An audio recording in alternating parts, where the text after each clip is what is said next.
This indicates that both the tallness and shortness traits were inherited in the F1 plants, but only the tallness trait was expressed. Thus, two copies of trait are inherited in each sexually reproducing organism.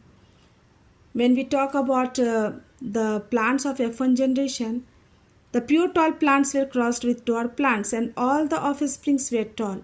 Means the visible characteristic was tallness. We can say here that the dominant factor is tallness. When we look to the F2 generation, the hybrid tall plants were crossed and the visible characteristic was again tallness. Most of the plants were tall and only 25% of the plants were dwarf. So again here the dominant factor was tallness.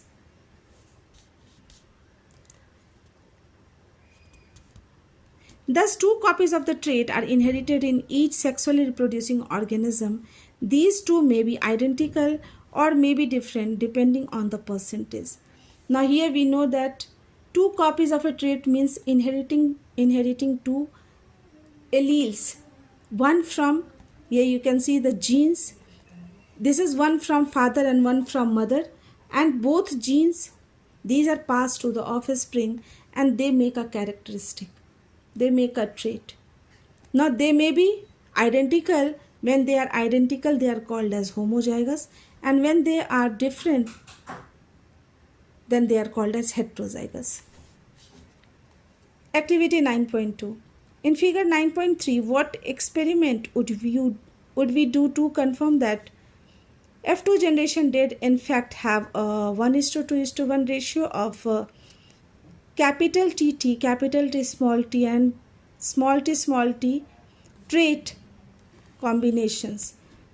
Now here we have to confirm that how we can say that it has a genotype of 1:2:1 ratio. So to know whether a tall plant is a pure or hybrid, because all are tall here, but when we look to the genotype, only this one is pure tall and these two are hybrid tall.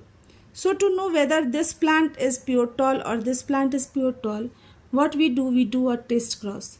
Test cross is a cross in which plant of unknown genotype is crossed with a recessive plant. So we have to take an unknown plant, a pure tall plant, and it is crossed with recessive plant. Now if we get all plants tall, then we can say that it is a pure tall plant.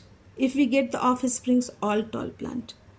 But if we take an unknown plant and we again cross it with